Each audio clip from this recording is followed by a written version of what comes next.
जय हिंद दोस्तों हम लोग सीटेट 2022 के लिए मैथ्स के प्रीवियस ईयर क्वेश्चनों को सॉल्व कर रहे हैं। तो इस वीडियो में हम लोग देखने वाले हैं 21 फरवरी 2016 को जो सीटेट का पेपर आया था उसके जो मैथ्स के क्वेश्चन थे उन्हें यहाँ पे सॉल्व करेंगे और हम लोग आसानी से डिस्कस करेंगे किस किस टाइप के क्वेश्चन आए थे और किस पैटर्न पे आए थे। तो आइए इस वीडियो को हम लोग शुरू करते हैं। तो यहाँ पर देखिए, यदि दे रखा क्वेश्चन दे रखा है, यदि 112 इकाई प्लस 12,000 इक्वस टू 11,012 प्लस दहाई। यहाँ पर दोस्तों कोई संख्या आएगी और वो दहाई में होगी, ठीक है। तो उस संख्या में कह रहा है तो रिक्त स्थान में संख्या है, कौन सी संख्या रिक्त स्थान में आएगी, ठीक है। दोस्तों इस पैटर्न पे क्वेश्चन एक जरूर आता है, ठीक है। तो आप जितने भी क्वेश्चन प्रीवियस ईयर के हैं इस पैटर्न के जो जितने भी क्वेश्चन है आप सॉल्व कर लीजिए और उसका पैटर्न समझ लीजिए कि इकाई क्या होता है और दहाई मतलब कैसे हम इसे कैलकुलेट करते हैं। ये आप कर लेंगे तो आपका एक क्वेश्चन तो क्लियर हो जाएगा, ठीक है। आप हमारे पुराने वीडियो देख सकते हैं, लिंक आपको डिस्क्रिप्शन बॉक्स में मिल जाएगा। तो यहाँ पर देखिए 112 इकाई है, तो इकाई का मतलब एक, देखो हम बस इतना करेंगे 100, यहाँ पर 12 दे रखा है, इकाई है तो इसको 1 से मल्टीप्लाई कर दो, प्लस यहाँ पर दे रखा 12,000 तो यहाँ पर 12 लिखो और गुणे 1000 है ना, तो 1000 को हम 1000 से मल्टीप्लाई करेंगे, क्लियर। बराबर यहाँ पर दे रखा है 11,000 और 12 प्लस यहाँ पर कुछ कोई संख्या आएगी और वो दहाई में होगी, तो संख्या मान लेते हैं x आएगी और वो दहाई में होगी तो उसको हम 10 से मल्टीप्लाई करेंगे, ठीक है। आपको ये चीज़ ध्यान रखनी है कि कभी भी दहाई दे रखा होगा तो हम उसको 10 से मल्टीप्लाई करेंगे, 1000 या सैकड़ा दे रखा हो तो 100 से मल्टीप्लाई करेंगे, इकाई दे रखा होगा तो हम 1 से मल्टीप्लाई करेंगे, क्लियर। अब इसको हम कैलकुलेट कर लेंगे, हमारा आंसर आ जाएगा। तो देखिए इसको जब कैलकुलेट करेंगे तो यहाँ पर 112 ही रहेगा, ठीक है। 112 प्लस इसको मल्टीप्लाई करेंगे तो ये आपका 12,000 हो जाएगा, ठीक। और इक्वस टू यहाँ पर 11,012 है प्लस ये आपका 10x हो जाएगा, क्लियर। अब देखा जाए हमें x की वैल्यू निकालनी है तो हम बाकी सारी संख्याओं को हम बारी बारी से इधर कर लेंगे, इसको ऐड कर लेते हैं। तो इसको जब ऐड करेंगे देखिए ये 12 से ये लास्ट का 2 जीरो से जुड़ेगा तो यहाँ पर 2 हो जाएगा और यहाँ पर 1 जीरो से जुड़ेगा तो यहाँ पर 1 हो जाएगा, यहाँ पर 1 जीरो जुड़ेगा तो 1 हो जाएगा, यहाँ पर ये हो जाएगा। तो ये 12,112 हो गया इक्वस टू 11,012 सॉरी यहाँ पर प्लस है और ये 10x है। अब देखो हम ये वाली संख्या इधर ले जाएंगे बराबर के तो ये हो जाएगी माइनस में, तो आप इसको यहाँ से हटा करके यहाँ कर लीजिए तो और घटा दीजिए, तो ये 11 और 012 आप घटा देंगे तो देखिए यहाँ से कैंसिल हुई तो इधर आएगी तो माइनस में हो जाएगी, ठीक है। यहाँ पर आपका 0 बच जाएगा और यहाँ पर भी 0 बच जाएगा, यहाँ पर 1 बच जाएगा, यहाँ पर 1 बच जाएगा। तो ये जो 10x की वैल्यू आ गई हम इसको ऐसे लिख सकते हैं, देखिए यहाँ पर हम इसको ऐसे लिख सकते हैं, जो 10x आया है 10x, ठीक है, ये बराबर हमारा हो जाएगा 1100 तो यहाँ पर हम x का मान निकालेंगे तो x का मान कैसे निकालेंगे 1100, ठीक है। और ये जो 10 दे रखा ना इसको हम बराबर के नीचे साइड में ले जाएंगे तो यहाँ पर कर देंगे, क्योंकि अगर मल्टीप्लाई में है तो इधर जाएगा तो बराबर के नीचे साइड में हो जाएगा, और अगर यहाँ पर जोड़ या घटाने में होगा तो दूसरी साइड में जाएगा तो प्लस या माइनस में हो जाएगा, बस चिन्ह चेंज हो जाता है। तो यहाँ देखिए ये 0 इससे कैंसिल हो जाएगा, तो इस तरह से हम x की वैल्यू हम 110 निकाल लेंगे, यही इस क्वेश्चन का आंसर हो जाएगा। तो यहाँ पर जो फिल करने वाली संख्या था रिक्त स्थान, तो यहाँ पर क्या आ जाएगा आपका 110 आ जाएगा। अब 110 इकाई करके कैलकुलेट करेंगे तो आपका पूरा ये दोनों तरफ इधर का दोनों तरफ बराबर हो जाएगा। तो इस तरह से ऑप्शन देखिए, ऑप्शन हमारा डी सही हो रहा है 110, ठीक है। आइए अगला क्वेश्चन करते हैं।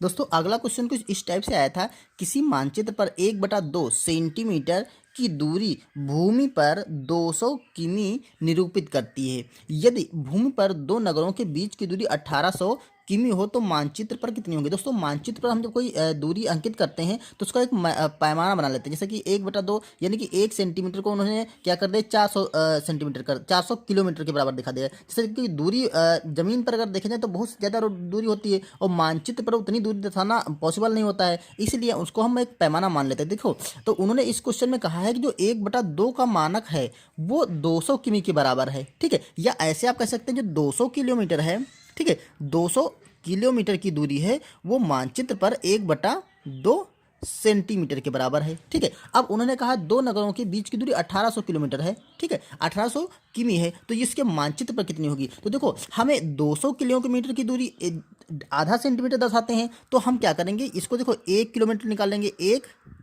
किलोमीटर की जो दूरी निकालेंगे 1/2 ठीक है। अब देखो ये 200 संख्या इधर थी तो बराबर के दूसरी तरफ ले जाएंगे तो ये नीचे पहुंच जाएगी। ठीक है, बराबर के दूसरी साइड जाएंगे तो ये नीचे नीचे, क्योंकि इधर ये मल्टीप्लाई में दे रखी थी। ठीक है, मल्टीप्लाई में लोग किमी के मल्टीप्लाई में दे रखी, तो इधर जाएगी तो बराबर के नीचे साइड में हो जाएगी। क्लियर, तो ये इतने सेंटीमीटर हो जाएगी 1 किलोमीटर की दूरी। अब हमें निकाला है 1800 किलोमीटर की, तो हम क्या करेंगे, इधर भी 1800 से मल्टीप्लाई करेंगे। ठीक है, क्योंकि बराबर के दोनों साइड में अगर कोई संख्या मल्टीप्लाई करते हैं तो उससे कोई फर्क नहीं पड़ने वाला है। ठीक, इधर भी 1800 से मल्टीप्लाई कर देंगे। ठीक है, अब देखिए दोनों तरफ मल्टीप्लाई कर दिया हमने, अब इसे कैलकुलेट कर लीजिए। तो यहाँ पर 1800 से मल्टीप्लाई कर दिया हो जाएगा आपका 1800 और किमी, 1800 किमी बराबर। अब इधर इसको कैलकुलेट कर लीजिए। देखो ये आप इसको ऐसे कर सकते हैं 1800, ठीक है, और नीचे आपका है 2 गुणा 200।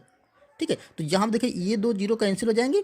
ठीक है, और ये से कैंसिल हो जाएगा, 2 से काटेंगे, 2 एकम 2 और 2 9 18, तो ये आपका हो जाएगा 9/2। अब देखिए हमारे जो आंसर सारे दे रखे हैं वो मिक्स फ्रैक्शन में दे रखे हैं, तो इसको मिक्स में चेंज कर लेते हैं। तो मिक्स में चेंज करने के लिए हम क्या करेंगे, 2 से इसको भाग करेंगे तो 2 4 बार जाएगा, 2 चक्कू 8, 1 बचेगा ना, और वो 1 हम क्या करेंगे ऊपर रख देंगे और 2 नीचे कर देंगे। ठीक है, आप ऐसे इसको कर सकते हैं। देखिए अगर ये दे रखा है 2 और 9 दे रखा है तो भाग करके 2 चौके 8, ठीक है, 8 यहाँ लिखेंगे, 1 बच जाएगा। तो इसको जब मैक्स फ्रैक्शन में लिखना होता है तो ये जो यहाँ पे आता है उसको हम यहाँ लिखते हैं सही में, और जो नीचे शेषफल बचता है उसको अंश बना लेते हैं, और जो यहाँ पर हर होता है उसे हर ही रखते हैं। तो 4 से 1/2 ये सेंटीमीटर आ जाएगा। तो 1800 की जो किलोमीटर की दूरी है वो जो मानचित्र पर दर्शाएंगे तो 4 से 1/2 सेंटीमीटर उसके लिए जगह बिखेरी जाएगी। ठीक है, तो इस तरह से ऑप्शन देखिए, ऑप्शन हमारा डी सही हो रहा है। ओके दोस्तों, इस टाइप से आया था, यदि 15,201 में 5 का स्थानीय मान प्लस 26,2659 में 6 का स्थानीय मान बराबर 7 गुणे है तो रिक्त स्थान में संख्या आएगी। यहाँ पे रिक्त स्थान में क्या आएगी संख्या। अब देखिए यहाँ पर कह रहा 15,000, इसमें 5 का स्थानीय मान, और यहाँ पर जो लिखा है 2659 में 6 का स्थानीय मान, तो आप लिख लेते हैं। देखो यहाँ पर 15,201 और यहाँ पे प्लस लगा है, प्लस 2659 में, इसमें देखो इसमें 6 का स्थानीय मान निकाल रहा है, तो यहाँ पर 6 का स्थानीय मान लिख लेंगे, और यहाँ पर कह रहा है 5 का स्थानीय मान, तो यहाँ पर 5 का स्थानीय मान। तो देखो 5 का अगर आपको स्थानीय मान अच्छे से पता है तो ठीक है, अगर नहीं पता तो थोड़ा देखिए स्थानीय मान क्या होता है, किस स्थान पर वो संख्या है, इकाई दहाई सैकड़ा, सैकड़े और ये हजार, इकाई दहाई सैकड़ा हजार के स्थान पे है, तो इसका मान 5,000 5 है ना, तो ये 5,000 हो जाएगा। ठीक है, ये 5,000 हो जाएगा।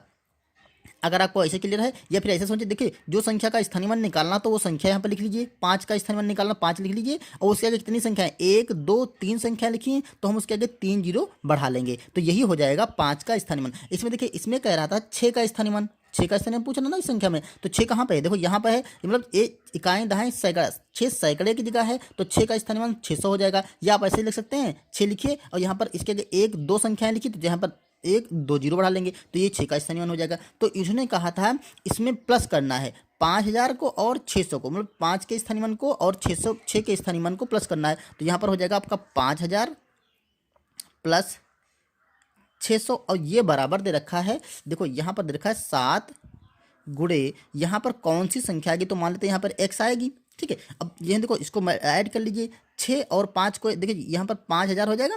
ठीक है, देखो ये जीरो जोड़ेंगे तो आपका जीरो हो जाएगा, ये जीरो जोड़ेंगे तो यहाँ पर जीरो हो जाएगा, और ये 6 से जीरो जोड़ेंगे तो यहाँ पर 6 हो जाएगा, और 5 का 5 ही रहेगा, 5,600, ये हो जाएगा आपका 7 और x। अब देखो यहाँ पर हमें x की वैल्यू निकालनी है, तो इस 7 को हम यहाँ से हटा करके इसके नीचे कर देंगे, क्योंकि मल्टीप्लाई में है, तो यहाँ पर 7 कर देंगे, 7 से कट करेंगे, 7 एकम 7, 7 8 56, तो ये क्या हो जाएगा, यहाँ पर 800 आ जाएगा।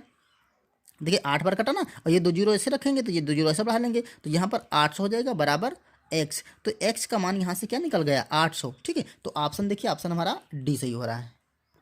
यहाँ पर देखिए क्वेश्चन अगर आया था 36, 54 और 60 का सबसे छोटा सर्वगुणज भाग 90 बराबर होगा, मतलब इसका सबसे छोटा सर्वगुणज और उसको 90 से भाग करो तो कौन सी संख्या आएगी। अब देखिए ये आपको जो संख्या दे रखी है इसका सबसे छोटा सर्वगुणज, सबसे छोटा सर्वगुणज की अगर बात करें तो ये दोस्तों एलसीएम की बात कर रहा है। ठीक है, एलसीएम, क्योंकि सबसे छोटा वही संख्या होती है, क्योंकि इसके बहुत सारी संख्याएं होंगी, इनके जो सर्वगुणज होगी बहुत सारी संख्याएं आएंगी। ठीक है, लेकिन जो सबसे छोटा सर्वगुणज होता है वही उसका एलसीएम होता है। ठीक, तो हम इसकी एलसीएम निकालेंगे। देखो 36 और 54 और 60 का हमें एलसीएम निकाल लेंगे और उसको 90 से भाग कर देंगे। तो देखिए इसका हमें एलसीएम भाग विधि से निकालते हैं। तो देखो ये जो संख्याएं हैं, ठीक, सारी संख्याएं 6 से कट रही हैं। ठीक, तो 6 से काट लेते हैं। देखो 6 छः 36 और 6 9 54 और 6 10 बार जाएगा। ठीक, एक कट गया। अब देखो यहाँ पर संख्याएं, ये दो संख्या 2 से कट रही, तो पहले 2 से काट लेते हैं। 2 3 6 और ये 9 हो जाएगा, यहाँ पर 5 आ जाएगा। ठीक है, अब देखिए यहाँ पर हम 3 से काट लेंगे, 3 एकम 3 3 3 और यहाँ पर 5 आएगा। तो इस तरह से हम यहाँ पर 3 से काट सकते हैं, और यहाँ पर 1, यहाँ पर 5 और यहाँ पर 5 से हम काट सकते हैं। तो यहाँ पर एक एक का है। अब देखिए जो इसका एलसीएम आ गया वो आपका आ गया 6 गुणा 2 गुणा 3 गुणा 3 और गुणा 5। ठीक, और उसने कहा था इसको भाग करना है 90 से, तो इसी संख्या को 90 से हमें भाग करना है। तो यहाँ पर देखिए, यहाँ पर आप मल्टीप्लाई कर लीजिए या फिर ऐसे कर लीजिए। देखिए मल्टीप्लाई जब आप करेंगे तो ये आएगा 5 या 15, ठीक है, और 15 या 45, 45 गुणा 90, तो ये हो जाएगा आपका 6 गुणा 90 बराबर, यहाँ पे हम एरो लगाते हैं, यहाँ पर हो जाएगा आपका 90। ठीक है, अब देखो 90 दोनों तरफ बराबर दे रखा है, भाग 90, ये इसको सॉरी यहाँ पे दोस्तों भाग लगा है, यहाँ पे बराबर नहीं लगा, यहाँ पे भाग लगा है। ठीक है, ये कह रहा था किसके बराबर होगा, देखो 90 से भाग करेंगे तो ये इसको ऐसे लिख सकते हैं 6 गुणे 90 और बटे 90 कर देंगे आप, तो 90 से भाग करेंगे 90 कट जाएगा, आंसर आपका 6 आ जाएगा। ठीक है, तो इस तरह से देखिए ऑप्शन नंबर कौन सा सही है, ऑप्शन नंबर हमारा डी सही है। देखिए अगला क्वेश्चन कुछ इस टाइप से आया था, सोनू के पास 5 दर्जन टाफियां हैं। कितने, 5 दर्जन टाफियां हैं। अब आपको पता है एक दर्जन में 12 संख्याएं होती हैं। ठीक है, उसने इनका 1/3 भाग अमिता को और 2/5 भाग अनिल को और 1/12 भाग हमीदा को दे दिया। सोनू के पास बची टाफियां कितनी हैं। तो देखिए पहली बात तो 5 दर्जन है, तो यहाँ पर हम लिखेंगे 5 दर्जन जो होता है उसमें 12 संख्या होती है, तो कितना हो जाएगा 5 गुणा 12, ये बराबर हो जाएगी 60। ठीक है, तो उसके साथ 60 टाफी थी। ठीक है, टाफियाँ 60 टॉफीज उसके पास थी। अब क्या कर रहा है, उसने 1/3 भाग अमिता को दे दिया। तो देखो इसने अमिता को जो दिया है तो वो जितनी टाफियाँ थी उनका 1/3 भाग दिया है, तो इसका हम 1/3 कर देंगे। ठीक है, मल्टीप्लाई को 3 से कट कर दो, 3 एकम 3 और 3 दूना 6, ये आपका आ जाएगा 20 टाफियाँ। 20 टाफी किसको दी है, 20 टाफी दी है उसने अमिता को। अब उसने कहा है 2/5 भाग अनिल को दे दिया, तो हम देखते हैं अनिल को। ठीक है, अनिल को उसने जो टाफी दी है तो 60 का 2/5 भाग दिया है, तो 2/5 हम इसका निकाल लेंगे, 5 से काटेंगे तो 5, ये आपका 12 बार जाएगा, 12 पंचे 60 होता ना। तो यहाँ पर अब 2 और 12 का मल्टीप्लाई कर लेंगे तो 12 दूना 24, तो ये जो 24 टाफी होगी, ठीक है, ये टाफी उसने दे दिया किसको, अनिल को। अब उसके बाद क्या था, हमीदा को 1/12 भाग दिया है, तो यहाँ पर हम हमीदा को देख लेते हैं। हमीदा को उसने दिया है, ये आपका 60 टाफी थी, इसका 1/12 भाग दे दिया। ठीक है, तो अब 12 से काटेंगे, 12 एकम 12, 12 पंचे 60, तो ये कितनी हो गई आपका 5 एकम 5, तो ये 5 टॉफ़ी उसने दे दिया हमीदा को। अब उसने जितनी टॉफ़ी दे दिया है, ठीक, जितनी टॉफ़ी दे दिया उतनी टॉफ़ी निकाल देते हैं, बाकी जितनी बची उतनी शेष बच जाएंगी। उसके बाद देखो यहाँ पर 20 टॉफ़ी और 20 और 24 मिलकर के आपकी कितनी हो जाएगी, 20 20 40 और 4 44 और 44 और 5 49 टॉफ़ी। तो ये जो टोटल टॉफ़ियों की संख्या है ये आपकी 49 आ जाएगी। देखिए 9 और 5 14, सॉरी 5 और 4 9 हो जाएगा और 2 2 4 हो जाएगा, तो 49 टॉफ़ी उसने दे दिया। और उसका 60 टॉफ़ी थी, कितनी टॉफ़ी 60 थी, 49 उसने दे दिया, तो 49 घटा देंगे, तो यहाँ पर देखिए यहाँ पर बचेगा आपका 1, ठीक, और यहाँ पर बचेगा 5, 5 से 4 जाएगा तो 1 बचेगा, तो उसका 11 टॉफ़ी जो होंगी वो शेष बच जाएंगी किसके पास, सोनू के पास। ठीक है, तो इस तरह से ऑप्शन नंबर हम बी सही कर सकते हैं। ओके दोस्तों, अगला क्वेश्चन कुछ इस टाइप से आया था, निम्नलिखित में से कौन सा सही नहीं है। कैसा, कौन सा सही नहीं, मतलब ये जो वैल्यू दे रखी हैं उसमें बताना है कि कौन सा सही है। दोस्तों माप से क्वेश्चन आया था, देखो 1 सेंटीमीटर बराबर, 1 सेंटीमीटर कॉमा लगा है, 1 मीटर का शतांश है। अब देखो शतांश मतलब होता है सवा भाग,